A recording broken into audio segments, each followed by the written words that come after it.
ত্রিপুরায় বাংলাদেশের সহকারী দূতাবাসে ভারতীয়দের হামলা, ছিঁড়ে ফেলা হলো পতাকা।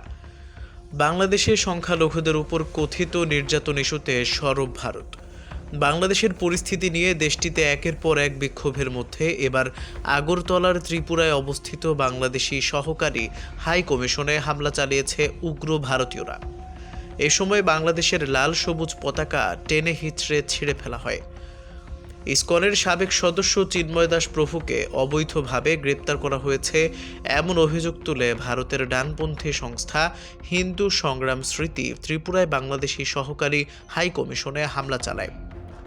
দেশটির আঞ্চলিক সংবাদ মাধ্যমের খবরে বলা হয়েছে, শান্তিপূর্ণ বিক্ষোভটি শার্টিক হাউসের মহাত্মা গান্ধীর ভাস্কর্যের সামনে পৌঁছালে পুলিশ তাদের বাধা দেয়।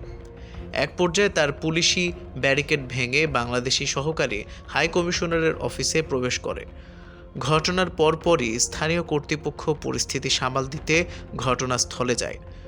পশ্চিম ত্রিপুরার এসপি ডক্টর কিরণ কুমা এবং ডিজিপি অনুরাগ ধানাকার ঘটনা তদন্তের নির্দেশ দিয়েছেন।